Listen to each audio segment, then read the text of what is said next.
Malapit sa pasukan ng Secret Realm, maraming adventurer ang nagtipon-tipon at isa sa kanila ay kinukumbinsi ang bawat isa na pumasok sa loob kasama niya.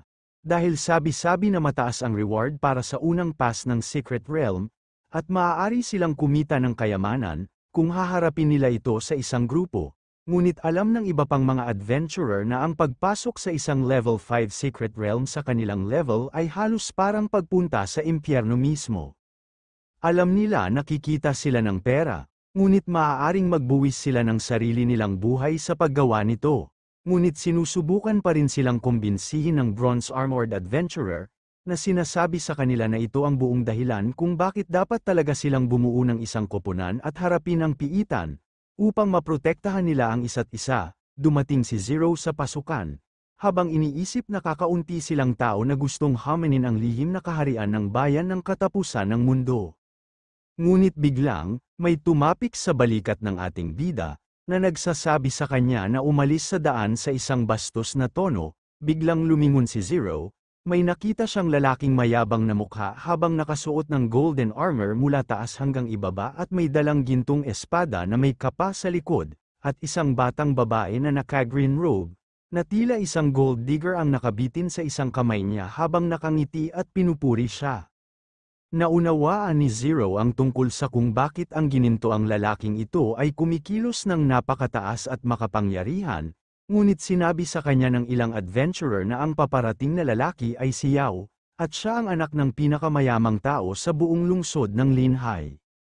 Pagmamay-ari ng kanyang pamilya ang tatlong pinakamalaking tindahan ng parmasyutiko sa buong lungsod ng Linhai, at ang kanyang network ay kasing taas ng bilyon. Alam ng lahat ng mga adventurer na si Yao ay palaging isang high-profile na individual, at nakakuha pa siya ng buong set ng 1-star equipment dahil ang kanyang subordinate ay nagkakahalaga ng 10,000 pera. Ngunit biglang tumingin ang babaeng gold digger kay Zero, at agad niya itong nakilala. Tinatawag siya ng batang babae bilang Zhang, at tinanong siya kung bakit siya naroon sa pasukan ng lihim na kaharian. Nakakagulat, nalaman namin na ang babaeng gold digger na ito ay talagang dating kasintahan ni Zhang, at ang pangalan niya ay Lin. May malademonyong ngisi sa mukha niya habang lumalapit siya sa ating bida, na sinasabi sa kanya na ang isang ordinaryong hayop na tamer na tulad niya, na hindi man lang nagbabayad ng renta, ay hindi man lang makapagplano na pumasok sa isang level 5 Secret Realm.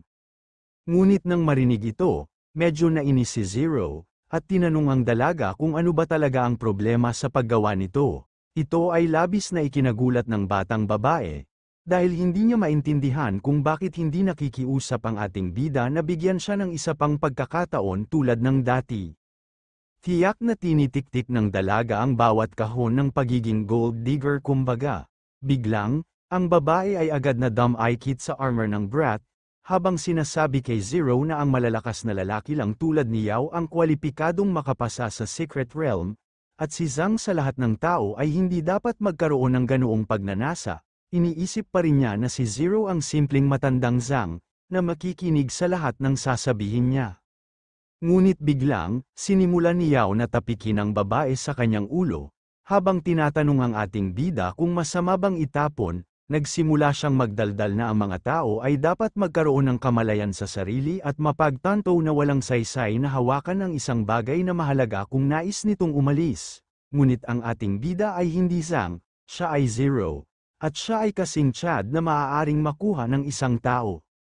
Agad niyang sinabi sa babae na siya ay isang pagod na sapatos lang para sa kanya, at kung gusto ng spoiled brat na kumuha ng gamit ng ating bida, ay malugod niyang ibibigay ito sa kanya, at tungkol sa mga lihim na kaharian, ang may pagnanasa ay ang iba, at hindi siya. Ito ay ginawa ang batang babae ay nabigla sa kaibuturan, bilang siya nagsimulang tumili sa ating bida na si Zero, na nagtatanong sa kanya tungkol sa kung ano ang kalokohan siya ay nagsasalita tungkol sa.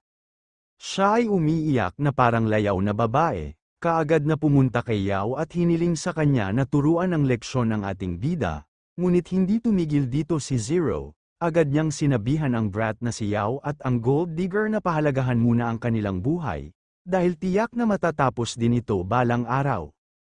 Sumisigaw pa rin si Lin, na sinasabi kay Yao na kahit anong sabihin ni Zero ay isang bluff lang, at alam niya na siya ay isang kaawa-awang maliit na bagay, at isang basura lamang. Ngunit si Yao ay hindi kasing inutil ng gold digger, at nakaramdam siya ng kakaibang aura na lumalabas mula sa ating bida, at ang kanyang klase at ranggo ay hindi malinaw na nakikita, na parang sinasadyang itago. Bigla niyang itinaas ang kanyang kamay sa ere, ikinaway siya ng palm, habang sinasabi sa kanya na si Yao at ang babae ay talagang nagmamadaling pumasok sa lihim na kaharian, at wala silang oras na sayangin sa isang walang tao. Kaya't nagpasya siyang iligtas ang buhay ng ating bida sa oras na ito. Tao, iniligtas ba niya ang buhay ng ating bida, o iniligtas niya ang kanyang sarili? Anyways, habang papalapit si Yao sa portal, hiniling niya sa lahat ng adventurer na may resurrection scrolls na pumasok sa secret realm kasama niya. At pagkatapos ay makukuha nila ang kanilang bahagi sa mga paunang gantimpala sa pagpasa. Ang lahat ng mga adventurer na may resurrection scroll ay talagang masaya na ngayon, dahil sigurado sila na makukuha nila ang mga paunang gantimpala sa pagpasa, habang may isang tao na dumating sa likod ni Zero, na nagsasabi sa kanya na sumuko na lamang, dahil sila ay mahihirap na talunan na hindi mas mahusay, kaysa sa pangalawang henerasyong mayayaman. Ngunit nang marinig ito, sinabi lang ni Zero sa lalaki na kung sa tingin nila ay isang mahirap na talunan kumpara sa iba, dapat silang maghanap ng mga paraan upang palakasin ang kanilang sarili. Sinimulan niyang isipin na ang may-ari ng katawan na ito, si Zhang, ay talagang mahirap at nakakaawa. Ngunit wala itong kinalaman sa ating bida na si Zero, dahil siya ay magiging mas malakas anuman ang mangyari. Ngunit naisip ng lalaki na si Zero ay nagpapanggap pa rin, at sinabi pa rin sa ating bida na ang lahat sa industriya ng kalakalan ay may resurrection scroll na nagkakahalaga ng malaking halaga, at ang mayamang pangalawang henerasyon ay maaaring gumamit ng hanggang 2 scroll sa loob ng 7 araw, na katumbas ng pagkakaroon 3 buhay sa isang linggo. Para sa lalaki, tiyak na tila ang paunang pass ay pag-aari ng kataas-taasang guild, ngunit walang pakialam si Zero sa anumang bagay. Bagamat naisip niya na sa lihim na kaharian, kailangan nilang dumaan sa Lord-level monster, at sa kanyang kasalukuyang lakas, kahit na higit pa sa sapat si Zero para harapin ang maliliit na halimaw, sigurado siyang hindi niya magagawang talunin. Ang huling Lord Monster, maliban kung ang Armored Scorpion at Zero ay umabot sa grade 5, kailangan din niyang i-upgrade ang kagamitan at kasanayan, o hindi siya magkakaroon ng pagkakataon sa tunggalian sa halimaw. Sa pagpasok ni Yao at ng galit na babae sa portal ng Secret Realm, nagsimula siyang sumigaw tungkol sa kung paano siya binubuli ni Zero tulad ng dati niyang ginagawa, ngunit laking gulat niya na hindi siya pinaghihigantihan ni Yao. Bumaling ang lalaki sa ginang habang sinasabi sa kanya na napakaraming tao, at kung may intensyon na sirain ang reputasyon ng kanyang pamilya, masasabi niyang sinadya ng bata na pumatay ng mahinang class shifter, at pagkatapos ay magiging isang malaking kawalan para kay Yao at sa kanyang pamilya. Agad na hinawakan ng lalaki ang balakang ng ginang mula sa likuran habang sinasabi sa kanya na mag-relax, dahil sigurado siyang ipapaluhod niya ang walang kwentang beast tamer sa harap ng dalaga at hihingi ng paumanhin sa lalong madaling panahon. Nang marinig ito, natuwa ang sakim na ginang, nagpasalamat kay Yao habang sinasabi sa kanya na alam niyang ituturing niya ito ng husto. Habang nagbabago ang eksena, nakita nating na si Zero ay muling nasa kagubatan, na pinapantayan ang kanyang sarili at ang Armored Scorpion. Naisip niya na ang mga alagang hayop ng isang ordinaryong hayop na mag-asawa ay nangangailangan ng parehong dami ng karanasan bilang kanilang may-ari, ngunit sa kabutihang palad, ang kakayahan ng isang necromancer ay nangangailangan lamang ng kalahating dami ng karanasan, at sa mga unang yugto, kailangan lamang niyang pumatay ng ilang maliliit na halimaw. Upang mabilis na i-upgrade ang alagang hayop, isang system notification ang lumitaw, na nagsasabi sa kanya na ang kanyang alagang hayop ay tumaas hanggang sa level 5, si Zero ay hindi pa handang sumuko at nakikipaglaban pa rin sa mga halimaw, at 3 iba pang mga adventurer ang nakatingin sa kanya mula sa gilid, habang iniisip na ang natalo, na nakikipaglaban kay Yao ngayon lang ay talagang makapangyarihan, dahil agad siyang nakapatay ng level 5 Scorpion sa kanyang isang husay. Ang mga adventurer ngayon ay labis na nababagabag, dahil naisip nila na hindi nila dapat kinutya ang ating bida noon. Ngunit bigla, habang si Zero ay lumilipat sa susunod na lokasyon. Tatlong magagandang curvy na babae ang lumitaw sa kanyang harapan, na nag-imbita sa ating bida na si Zero sa kanilang team, habang ang isa sa kanila ay agad na nagtanong sa ating bida na si Zero para sa pagiging kanyang kasintahan, sinimulan niyang ipangako sa ating bida na hinding-hindi niya ito iiwan, at magagawa niya ang anumang bagay na gusto ng ating bida. Ngunit si Zero ay kasing tiyad ng makukuha ng isang tao, at agad na nakalayo. Mula sa kawan ng mga batang babae, ngunit biglang lumitaw ang isang abiso, na sinasabi sa ating bida na ang lihim na kaharian ng Doomsday City ay magsasara sa loob ng 10 minuto. Sa pagbabasa nito, naisip ni Zero na in-upgrade niya ang depensa ng kanyang Armored Scorpion, at ngayon ang kanyang alagang hayop ay magsisilbing human shield sa harap ng anumang halimaw, habang ang ating bida ay maaaring tumuon sa pagharap lamang ng pinsala, kasama ang mga kagamitan na mabilis na nagpapanumbalik ng mana at ang kasanayan sa firepower, na maaaring makamit ang tuloy-tuloy na apoy. Ang Zero ay maaaring lubos na mapabuti ang kahusayan ng pagpatay ng mga halimaw sa loob ng lihim na kaharian. Alam niya sa pagpasok niya sa portal na ang 10 minuto ay higit pa sa sapat upang talunin ang Lord Monster, habang nagbabago ang eksena, napunta ang eksena sa level 5 Secret Realm, kung saan nakita si Yao Yin na golden armor, na binugbog ng husto ng mga halimaw. Habang siya ay nagkuyom ng kanyang mga ngipin, iniisip na siya ay medyo kulang sa pagkatalo sa Lord Scorpion, ngunit ayon sa kanyang alipores, ang isang grade 7 Lord Monster ay hindi maaaring talunin ng isang grupo ng grade 2 class shifters, nasa loob sila ng lihim na kaharian para lamang maging biktima ng Lord Scorpion. Ang isa pang minion ay agad na nagsimulang mag-blabbering na dapat nilang gamitin ang mga scroll ng muling pagkabuhay ng mabilis at umalis sa lihim na kaharian bago sila mahuli ng mga halimaw, kung hindi, sigurado silang mapupunta sila sa impyerno, pero bigla, may naramdaman ang buong grupo, at sa kanilang pagtalikod, nakita nila ang isang lalaki sa isang malaking kapa, na nakatayo sa tuktok na bangin. Itinuon pa ni Yao ang kanyang mga mata at nakitang ito ay walang iba kundi ang ating bida na si Zero, na nakatayo at nakatingin sa Lord Monster ng may determinasyon, ngunit hindi maintindihan ni Yao kung paanong ang isang grade 5 class shifter lamang ay hindi natatakot na mamatay sa loob ng lihim na kaharian. Nang marinig ito, ngumiti lang si Zero, na nagpagalit sa mayamang brat.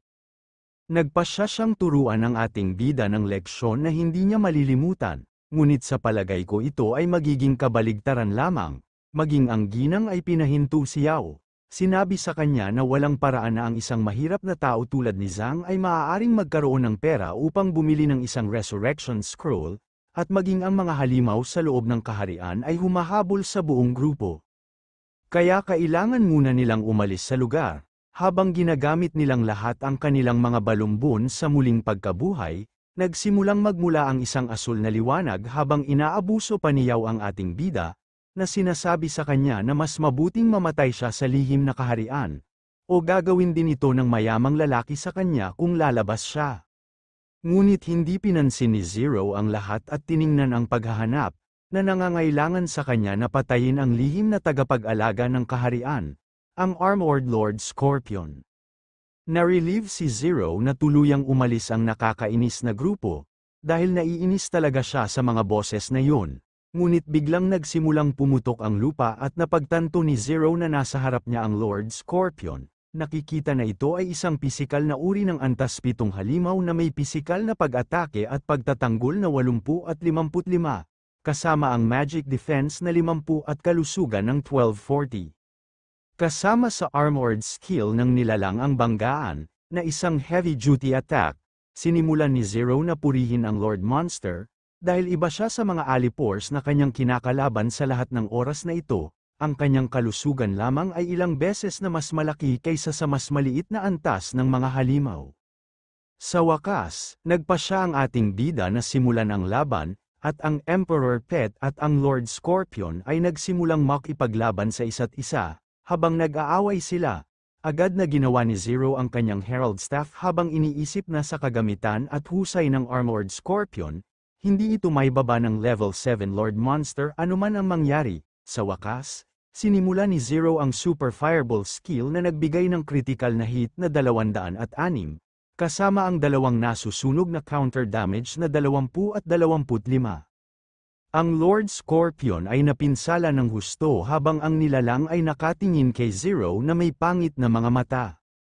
Ang ating bida na si Zero ay agad na tumalon sa ibabaw ng alagang hayop ng alakdan, habang siya ay nag-materialize ng 6 na Super Fireball ng sabay-sabay, at nagbigay ng 6 na tuloy-tuloy na strike sa halimaw, na lubhang napinsala sa mukha, na medyo pangit bago pa man masira. Nagsimulang umungal at umatake ang Lord Monster sa ating bida, ngunit agad na tumalon si Zero sa hangin, at nang magulat ang Lord Monster, sinipa ni Zero ang nilalang at sa wakas ay natamba siya sa lupa.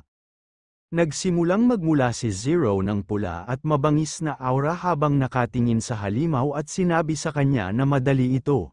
Habang nagbabago ang eksena, lumitaw ang isang abiso, na nagsasabi sa lahat na nakuha ng class shifter na si Zero ang paunang pass ng lihim na kaharian at nakuha ang lihim na scroll ng Black Iron level.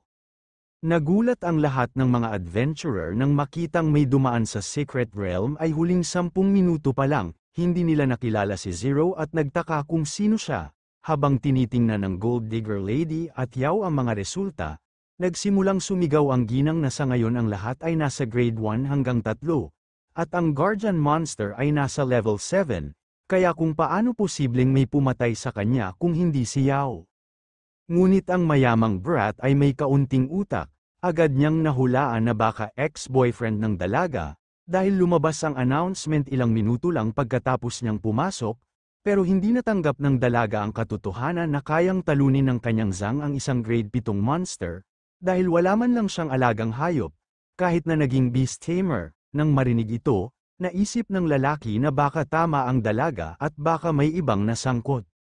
Ngunit alam niya ang isang bagay na sigurado na ang kakayahang pumatay sa Lord Scorpion ay hindi isang ordinaryong gawain, kaya gusto niyang mahanap kaagad ng kanyang mga alipors ang taong nagngangalang Zero, at anuman ang halaga, gusto ni Yao na sumali siya sa Supreme Guild at magtrabaho sa ilalim ng mayamang brat.